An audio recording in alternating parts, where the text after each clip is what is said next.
Наш эфир продолжит программа «Актуальное интервью» в студии Иван Лазаренко. Законодательство Российской Федерации предоставляет прокурорам широкий спектр полномочий по защите прав граждан и неопределенного круга лиц. Они могут общаться с судебными исками в защиту жилищных, социальных и иных прав граждан, которые не могут сделать это сами в силу состояния здоровья или возраста. Кроме того, прокуроры вступают в процессы и дают заключение в интересах законности по особо значимым категориям дел, связанных с восстановлением на работе, возмещением вреда здоровью и многими другими. Об этом и не только мы поговорим с гостем нашей студии. Это Вадим Никонов, исполняющий обязанности начальника отдела по обеспечению участия прокуроров в гражданском и арбитражном процессе прокуратуры республики. Вадим Владимирович, я вас приветствую. Здравствуйте. Ну, начнем давайте с такого вопроса. Что является приоритетом все-таки в работе прокурора, который участвует в гражданском или административном процессе? Это предъявление исков в суды все-таки или участие в делах по искам граждан, выселении, восстановлении на работе, возмещении вреда здоровью или лишении родительских прав? Перечисленные вами направления деятельности прокурора, которые обеспечивают участие в судах, они являются одинаково важными для граждан, для страны в целом. Процессуальное законодательство по делам обязательной категории, к которым относятся лишение родительских прав, восстановление на работе. Процессуальное законодательство здесь не предполагает возможности рассмотрения дела в отсутствии надлежащим образом извещенного прокурора, поскольку прокурор в этом споре он участвует не как сторона, а как представитель государства, и он здесь обеспечивает законность при рассмотрении дел обязательной категории. По исковым заявлениям наша здесь работа, конечно, также важна, поскольку мы своей исковой работой, конечно же, влияем на состояние законности в республике и в целом на защиту прав граждан. Опять-таки об исковой работе. Это очень важный аспект деятельности прокуроров. Насколько часто прокуроры обращаются в суд за защитой интересов граждан? Исковая защита интересов прав граждан является приоритетным направлением деятельности органов прокуратуры республики, ну и в целом органов прокуратуры Российской Федерации. За истекший период 2022 года нами направлено в суд более 3000 исковых заявлений в защиту интересов прав граждан, незащищенного слоя лиц. Особое внимание в этом вопросе мы уделяем защите жилищных прав, защите трудовых прав, защите нарушенных прав и интересов престарелых, ветеранов, ну и других категорий граждан, которые по каким-либо обстоятельствам не могут сами себя защитить в суде. Чуть подробнее из хотя бы статистики прошедшего года, с какими все-таки проблемами, которые требуют решения в судебном порядке, граждане приходят чаще всего? Какая проблема именно волнует больше всего? Чаще всего граждане обращаются к нам в органы прокуратуры республики. Это за защитой нарушенных трудовых прав. К сожалению, здесь круг вопросов, по которым граждане обращаются к нам, он достаточно широк. Мы реагируем на такие нарушения законодательства, как несвоевременная выплата заработной платы, либо же не заключение трудового договора с гражданами по каким-либо незаконным основанием. В этой сфере нами направлено более 1000 исковых заявлений в суд, которые рассмотрены и удовлетворены, права, интересы граждан были восстановлены. А что гражданам следует учитывать в делах о восстановлении на работе, например, в случае незаконного увольнения по инициативе, скажем, работодателя? Гражданам следует учитывать, что увольнение работника может быть произведено только в том случае, если оно основано на нормах закона. В статье 81 Трудового кодекса указано основание, по которым работодатель может расторгнуть трудовой договор с работником. Например, по делам о сокращении штата численности в организации гражданам необходимо помнить, что работодатель должен предложить работнику все имеющиеся у него вакансии в данной местности.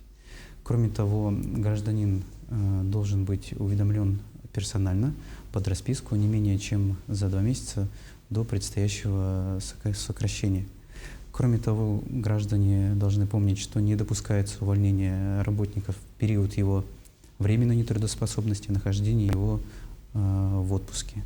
Помимо этого, работодатель в случае, если он усматривает какие-либо виновные действия работника, должен запросить такие объяснения у работника. И работнику дается на это 2 рабочих дня, чтобы дать работодателю объяснение. Это гарантированная трудовым законодательством, эта норма. Если же работник отказывается дать объяснение или не дает такое объяснение, то работодатель должен составить соответствующий акт. Причем, насколько я помню, комиссионные, это в несколько человек должно Да, это должно быть комиссионно, там и руководители, и лица, которые проводят служебное расследование, они должны там расписаться, что действительно такой человек отказался от подписи, то есть от отдачи объяснений. Скажите, обращаются ли к прокурору пожилые граждане за защитой своих прав? Да, права этой категории, они нарушаются и нередко.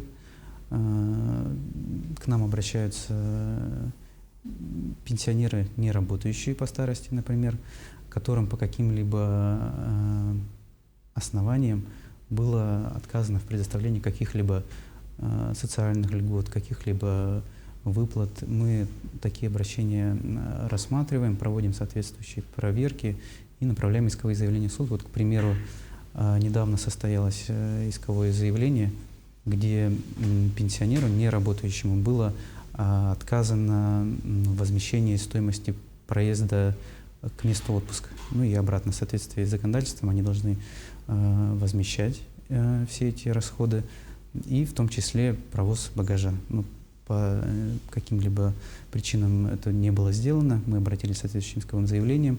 Исковое заявление было рассмотрено, удовлетворено. Буквально на днях решение суда вступило в законную силу, и сейчас оно находится на принудительном исполнении.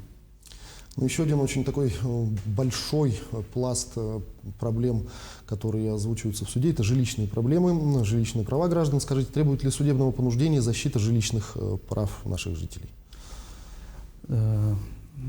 Жилищные права граждан, они относятся к конституционным правам граждан, и они у нас, как я уже сказал ранее, это у нас является приоритетным направлением надзорной деятельности. Мы защищаем права граждан, тех, у кого возникают трудности с получением жилья, или те, кто проживает в аварийном жилом помещении. Обеспечиваем граждан социальным жильем, чтобы все имели право реализовать свое конституционное право на жилище. Кроме того, усилия прокуроров наших сосредоточены на недостаточности коммунальной инфраструктуры, поскольку это напрямую связано с жилищными правами граждан. К примеру, была проведена проверка прокуратуры Нюрбинского района, которая установила, что водоочистные сооружения, которые поставляют питьевую воду, они находились в ненадлежащем техническом состоянии, не соответствовали нормам санитарно-эпидемиологического законодательства. Провели проверку, значит, направили исковое заявление в суд, который наше заявление удовлетворил, возложил обязанность на поставщика этих услуг привести водоочистные сооружения в соответствии с нормами действующего законодательства. Скажите, а какие требования заявлялись прокурорами в суды в защиту прав детей? Тоже очень такой большой аспект деятельности. В защиту прав несовершеннолетних прокуроры предъявляют в этом году, в прошлом году предъявляли административные исковые заявления о понуждении органов местного самоуправления выделить многодетным семьям, которые имеют 3 и более детей, земельные участки. Но не просто земельные участки, а именно которые уже имеют инфраструктуру. Да. Это обязанность органов местного самоуправления выделять такие земельные участки уже с готовой инфраструктурой, чтобы граждане, многодетные семьи могли заезжать, строиться и проживать в этих условиях подготовленного земельного участка. Кроме того, нами направляются в защиту прав несовершеннолетних исковые заявления о возложении обязанности провести профилактические осмотры, медицинские осмотры детей у врачей узкой специализации. Также мы защищаем и трудовые права несовершеннолетних граждан, с которыми по каким-либо причинам не заключаются трудовые договора или там имеется задолженность по оплате заработной платы. В этой части мы реагируем достаточно оперативно, в том числе и по обращениям граждан. Вот такой вопрос. А имеются ли факты обнаружения признаков преступлений при участии в рассмотрении гражданских дел?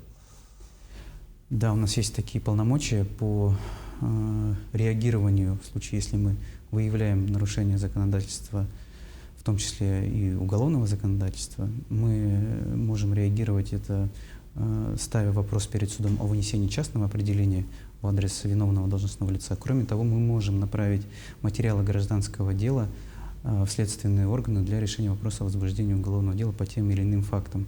Есть у нас такие случаи в практике, например, по делу, где мы не являлись стороной по делу, то есть это дело обязательной категории, мы выявили факт того, что истцом представлены суду сфальсифицированные документы органов государственной власти. Даже вот так? Да, есть такие случаи, и мы направили вот эти материалы для решения вопроса о возбуждении уголовного дела. Сейчас проводится процессуальная проверка, решается вопрос о возбуждении дела по части 1 статьи 303 Уголовного кодекса Российской Федерации. В Верхнеколымской прокуратуре также был такой факт выявлен, но не по фальсификации уже, а по факту кражи. Было дело о восстановлении на работе, и выявлен факт кражи дизельного топлива работникам. Также мы на этот факт отреагировали, написали соответствующий рапорт, материалом были направлены, дело возбуждено по части 1 статьи 158 Уголовного кодекса Российской Федерации. Ну и в завершении беседы вот такой вопрос. В последнее время очень много говорится о необходимости принятия мер к повышению безопасности дорожного движения. Это и с ремонтом дорог связано, и с улучшением транспортной инфраструктуры. А какую роль в этом играют органы прокуратуры? Мы здесь проводим проверки соответствующие. К примеру, у нас по республике активизирована работа по выявлению лиц, которые имеют какие-либо медицинские противопоказания к управлению транспортными средствами.